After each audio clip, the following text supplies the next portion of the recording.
I mean, if you just hire locally, you limit yourself by a radius of 100 kilometers around your office, right? You shrink your options of access to talent. While if you hire globally, the entire world can become your talent pool and you have a bigger choice of skilled people.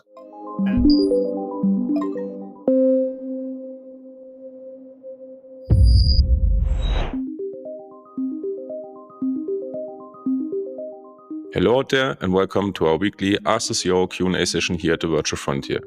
The demand for talent keeps increasing dramatically.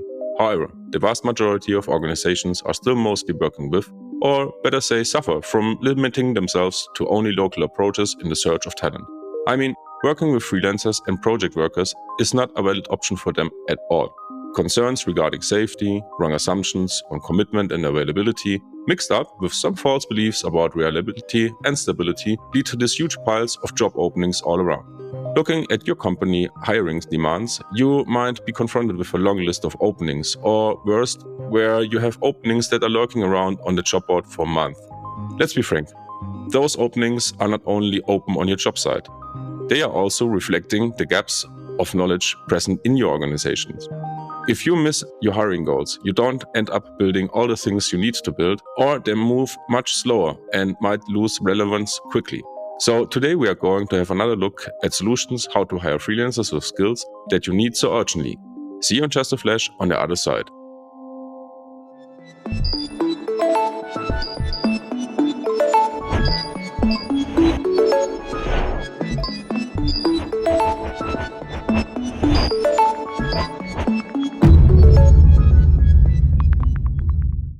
So, hello Manuel.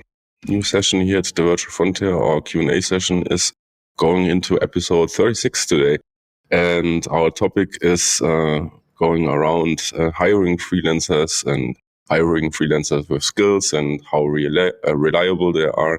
And to get the questions going on, my first one for you would be, how many freelancers have you hired in total? Maybe you have a raw estimate about that, so we get an idea how many times you have done that. Maybe so not on your, maybe not on your own. Yeah, I collect. Even not my own, but just the companies I have, like Pride Solutions and FlashUp. Right, I checked that last December last year, and it was almost 2,000. Okay, it's really a lot. Yeah, I mean number. that is since 2012, right?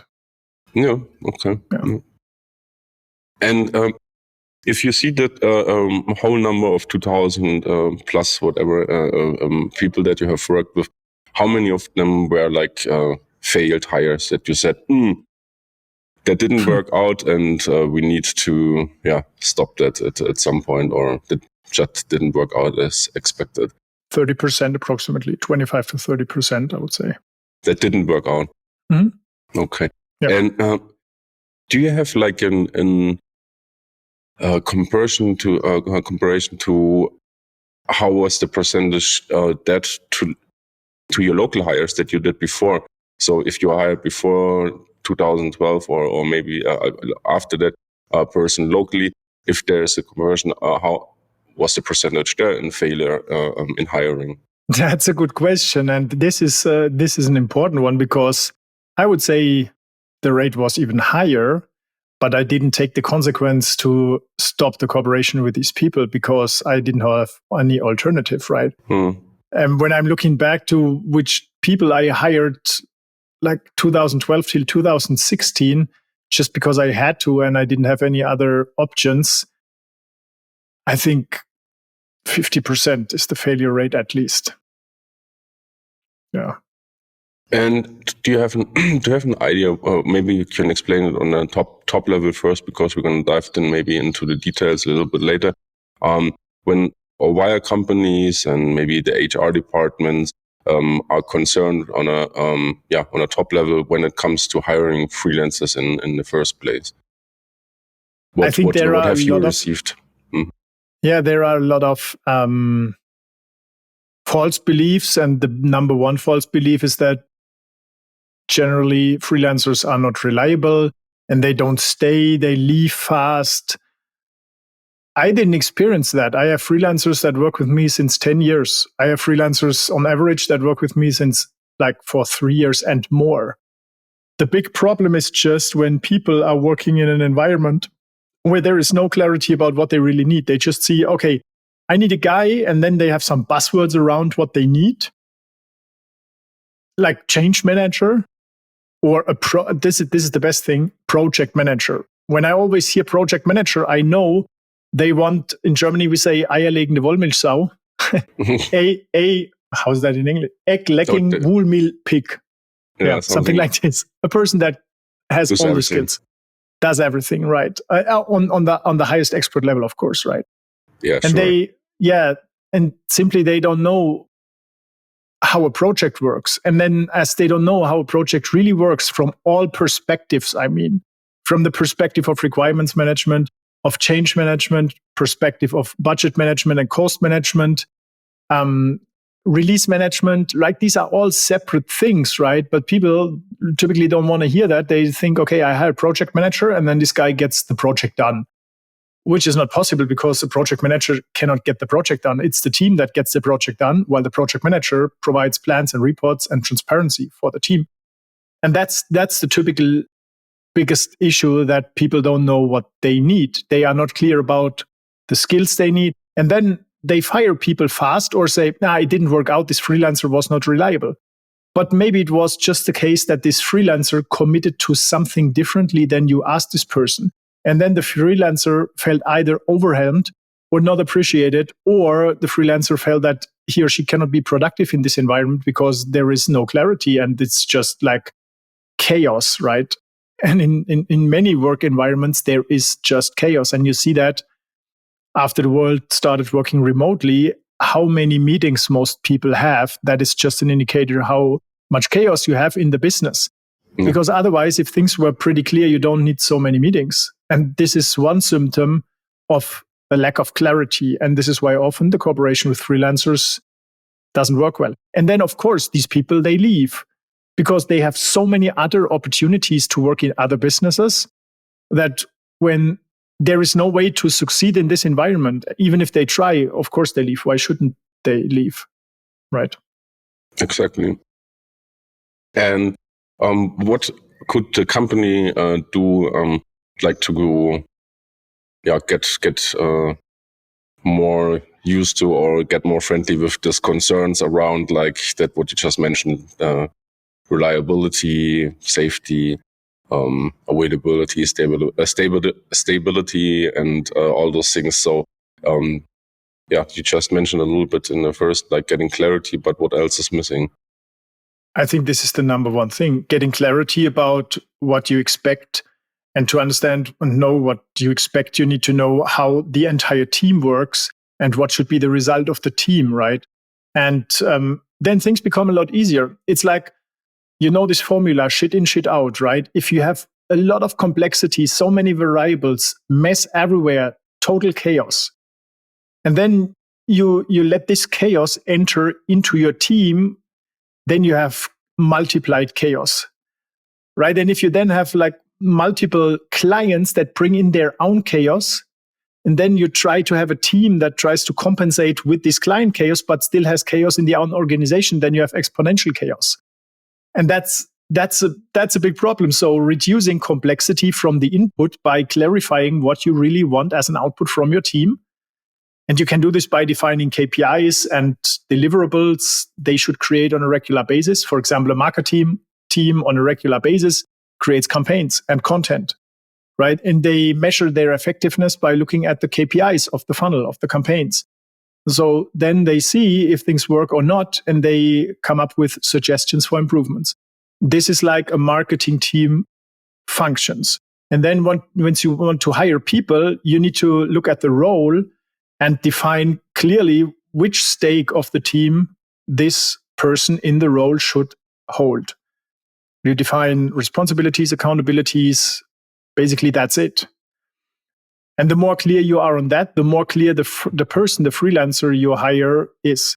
For example, when I tried to delegate copywriting tasks 3 years ago, I would have said copywriters are not reliable. copywriters don't work for me. Today, I do the same and it works, but the copywriters didn't change. They are still the same out there. It's just I changed the way how I delegate things.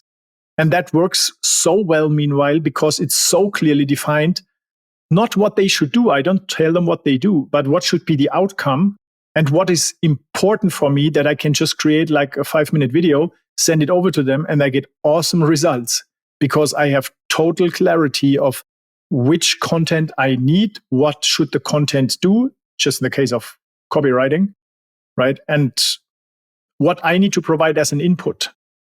And most people don't have that. They just know they need someone who gets the work done fast because it's always urgent, and that's it. So it's hard to find these people. Yeah, no. And I just remember this coaching call we were both in yesterday, where this was this one entrepreneur mentioning about like his progress and that he is like now, after spending some time investment to get like things really rolling, like doing the groundwork, he has now a free calendar, a free time to really manage the business. So what I want to point out is like this importance that many maybe think this. I just give out the work to the copywriter, right? And then let's see what happens. And that's probably the worst failure in the beginning, because it will take you some time first to get clarity about what you really want, and then you need to write it down and communicate it in the right way. And if you follow those steps, then success is near, and if don't, failure is near. Yeah, I mean, skills are like tools, right? If you want to have a nail and put it into the wall, you can have the best screwdriver, but this won't work out. It's too hard to hammer a nail into the wall using a screwdriver or a pen or a spoon or a fork, right? These are all great tools if you use them right, in the right way for the things they are made for. But if to try to like hammer a nail into the wall using a fork or spoon or knife or something that is not made for this, it won't work. Then you don't say this is a crappy knife, right? I mean, you can say that, but other people would say, guy, you are just stupid. This is a knife. Yeah. And that's what happens with the skills of people. You hire a person with a totally different skill set. You want a result that you are not even clear about. And then you think this almighty project manager gets that all done. It doesn't work. Then you can say, this guy is crap. I don't want to work with him. He's unreliable, whatever. But this will just close the door at a certain point of time that you will see that nothing works for you.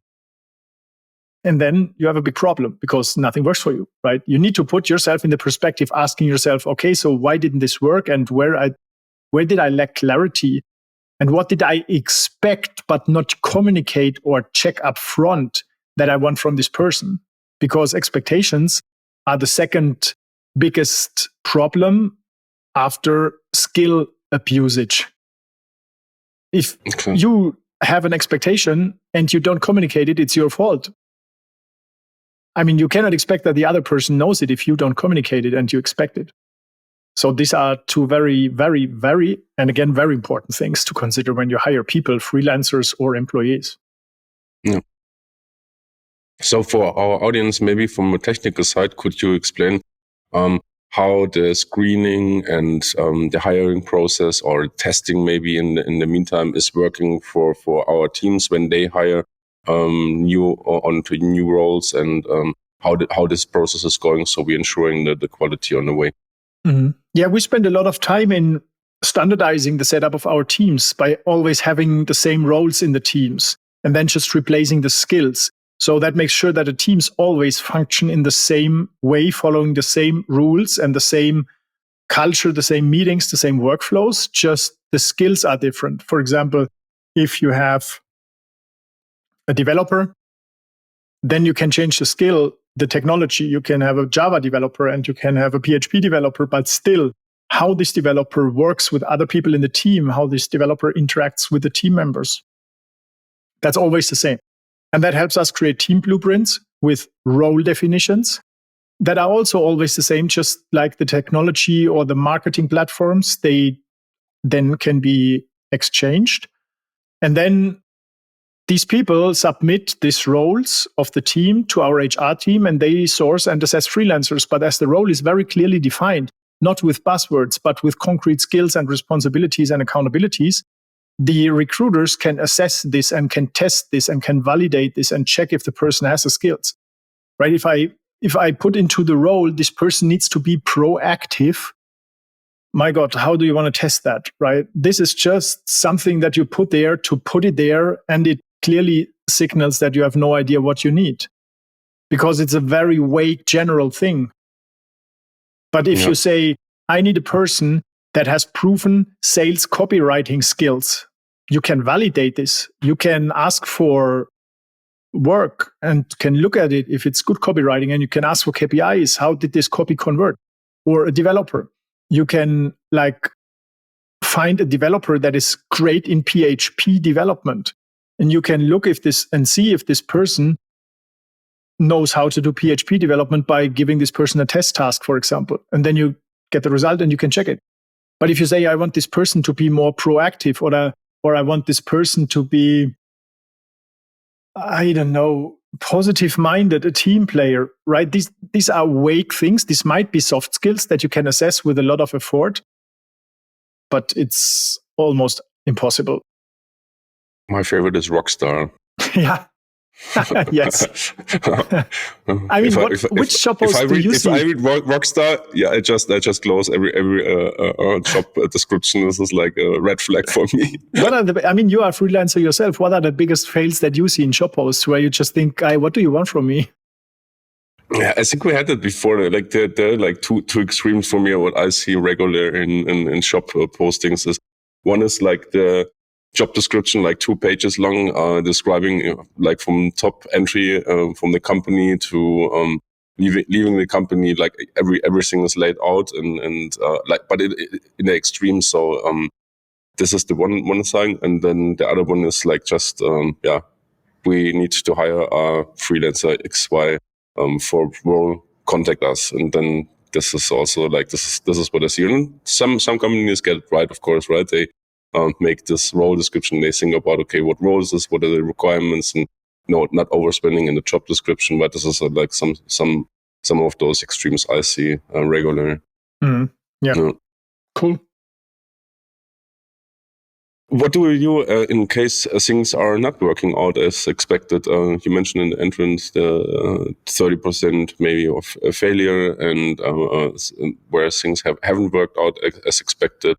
What you do there in this case is to avoid like increase of costs, bad emotions, anger, whatever comes there, and when things are not working out as expected.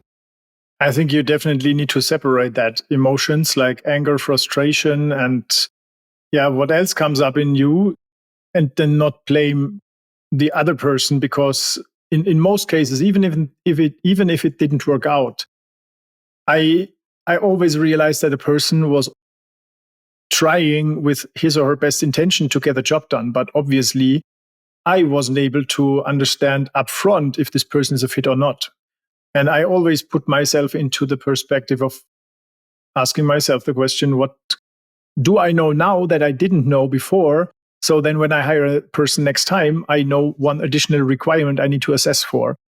And this is really critical, and not have, when the person fails, whatever fails, like the person is not in time, the person doesn't deliver the quality, always try to talk to the person, find the root cause, and most importantly, give the person a second chance to improve. If the person, the biggest indicator that things don't work out is if a person says one thing and does something else, right? For example, a person says, okay, I will now be on time. When I accept the appointment in the calendar, I will be there.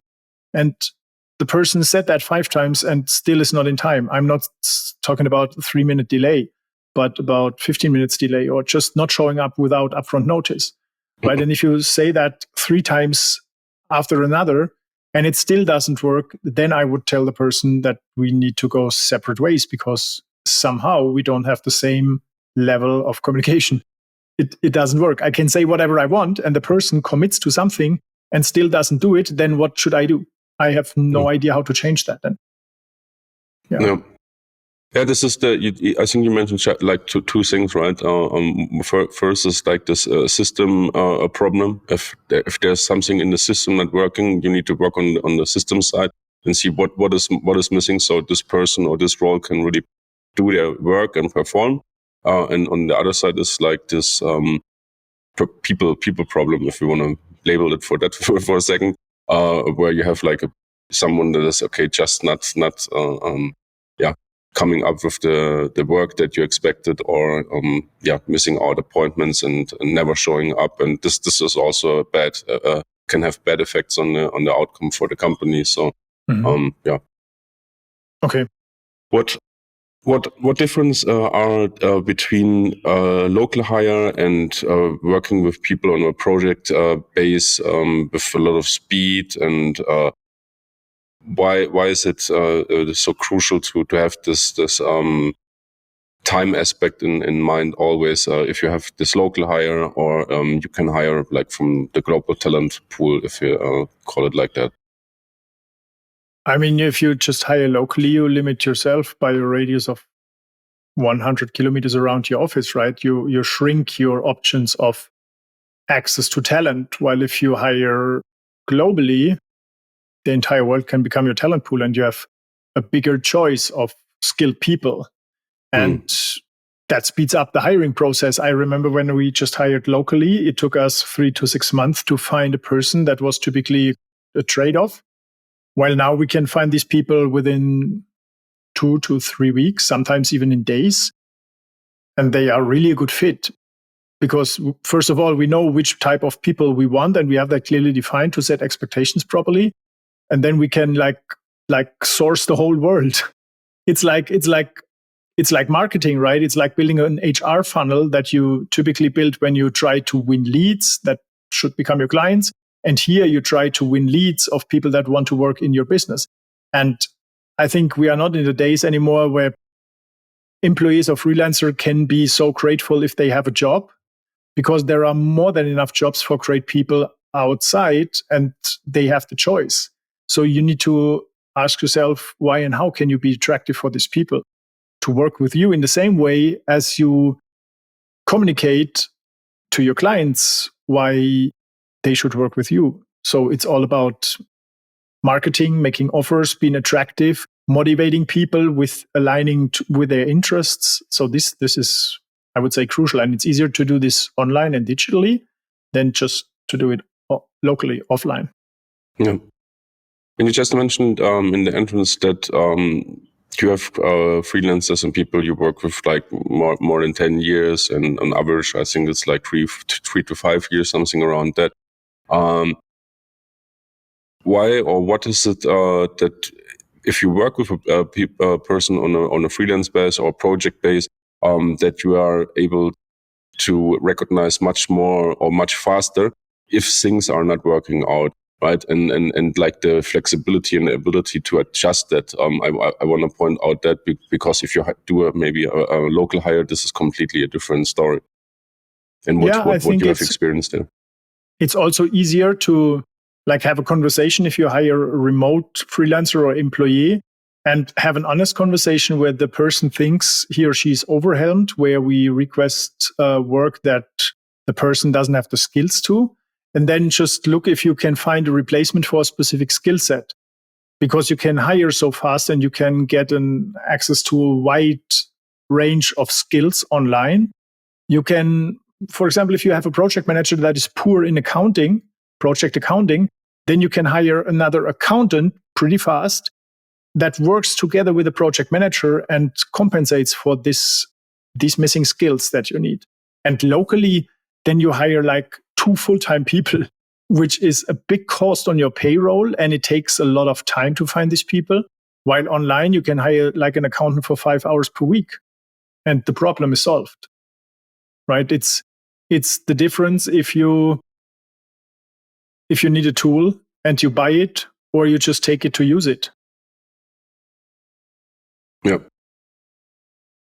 As there's a huge demand right now for talented people in a wide field of different skill sets, and like companies are really struggling to really onboard people.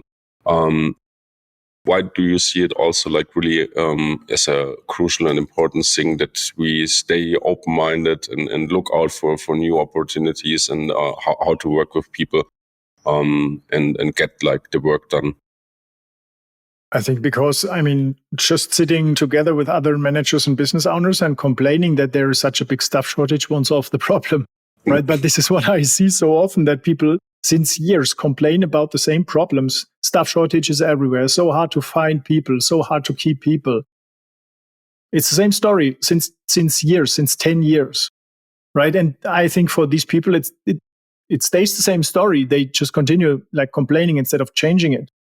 But as talent is one of the most important drivers for success, if not the most important one.